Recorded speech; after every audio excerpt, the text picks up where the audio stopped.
എല്ലായിടത്തും പരാജയപ്പെടുത്തുന്ന പിശാചുക്കളുണ്ട്.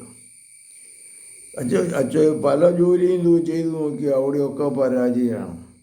പിന്നെ കോഴികളെ വളർത്തി നോക്കി അവിടെ പരാജയം, വാഴ വെച്ചു അവിടെ പരാജയം, പശു വളർത്തൽ അവിടെ പരാജയം, പിന്നെ ജോലിക്ക് പോയി അവിടെ പരാജയം, കൂലിപ്പണിക്ക് പോയി അവിടെ പരാജയം. ഇങ്ങനെ ചെല്ലുന്നിടത്ത് ഒന്നും സ്ഥിരതയില്ല, പരാജയപ്പെടുന്ന വ്യക്തികൾ. എനിക്ക് തോന്നുന്നത് അവർക്ക് ബേസിക്കായിട്ടുള്ള ചില തരമുണ്ട്. ഒന്ന്, കിട്ടുന്ന പൈസ മുഴുവൻ നശിപ്പിക്കുന്നു. രണ്ടാമത്തെ തരം വരവ് ചെലവ് കണക്കെഴുതുന്ന സ്വഭാവമില്ല. കഠിനാധ്വാനം ചെയ്യുന്ന തരമില്ല. എവിടെ ചെന്നാലും വിജയിക്കണ്ടേ, അവിടെ വിജയിക്കുന്ന തരമില്ല.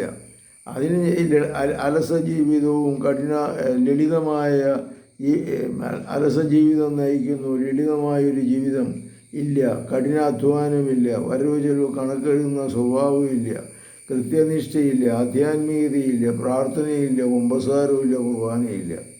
ഇങ്ങനെയൊക്കെ വന്നു കഴിയുമ്പോൾ എല്ലായിടത്തും പറയാം. ജീവിതത്തിലൊരു നവീകരണം വരുത്തി, ഒരു മാറ്റം വരുത്തി, അതിന് ജീവിത പരിശീലന ധ്യാനത്തിലൂടെ പോവുകയാണെങ്കിൽ നല്ലതാണ്. അങ്ങനെ ഇവിടെ ധ്യാനം നടത്തുന്നുണ്ട്.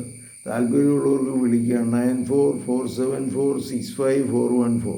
ഇങ്ങനെ കഠിനാധ്വാനത്തിലൂടെ ജീവിത ശൈലി മാറ്റാൻ തയ്യാറാണെങ്കിൽ ചെല്ലുന്നിടത്തൊക്കെ വിജയിക്കും. അതാണ് ജീവിതത്തിൽ. ഞാൻ എല്ലാ സ്ഥലത്തും പല കഠിന ജോലികളിലും ചെയ്തു നോക്കിയിട്ടുണ്ട്. ചേരികൾ കോളനികളിൽ പോയി അവിടെ വിജയിച്ചു, വീട് പണിത് കൊടുത്തു. പിന്നെ പഠനത്തിന് വളരെ മോശമായിരുന്നു. കഠിനാധ്വാനം ചെയ്ത് രാവിലെയും പകലെയും ചെയ്ത് കഠിനാധ്വാനം ചെയ്ത് വിജയിച്ചു. ഇങ്ങേറ്റം പിന്നെ പഠിക്കാൻ തീരെ മോശമാണ്. പ്രീ ഡിഗ്രിക്ക് പോലും വിടില്ല എന്നാണ് വീട്ടുകാർ പറഞ്ഞത്. കാരണം പരാജയപ്പെടും. പക്ഷെ പരാജയം ഉണ്ടായില്ല. പ്രീ ഡിഗ്രിയും പാസ്സായി, BA പാസ്സായി, MA പാസ്സായി, അച്ഛനും പോയി.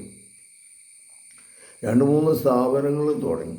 കർത്താവെ, ഞങ്ങളുടെ ജീവിതത്തെ അങ്ങയുടെ സന്നിധിയിൽ സമർപ്പിക്കുന്നു. പരാജയപ്പെടുന്ന ഈ മക്കളെ അങ്ങയുടെ സന്നിധിയിൽ സമർപ്പിക്കുന്നു. ഇവരെ രക്ഷിക്കണമേ. ഈ പരാജയപ്പെടുന്ന പൈശാചിക ബന്ധനത്തിൽ നിന്ന് ഇവർക്ക് മോചനം നൽകണമേ. കർത്താവ് എനിക്ക് നൽകിയ അധികാരം ഉപയോഗിച്ച് പിതാവിൻ്റെയും പുത്രൻ്റെയും നാമത്തിൽ നിൻ്റെ എല്ലാ ബന്ധനത്തിൽ നിന്ന് കർത്താവ് നിന്നെ മോചിപ്പിക്കട്ടെ. ജീവിതത്തിലെ പരാജയത്തിൽ നിന്ന് വിജയത്തിലേക്ക് മുന്നോട്ട് പോകാനുള്ള ശക്തി നിങ്ങൾക്ക് നൽകട്ടെ.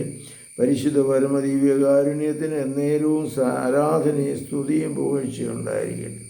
വീണ്ടും പരാജയപ്പെടുന്നവർ വിളിക്കുക 9447465414.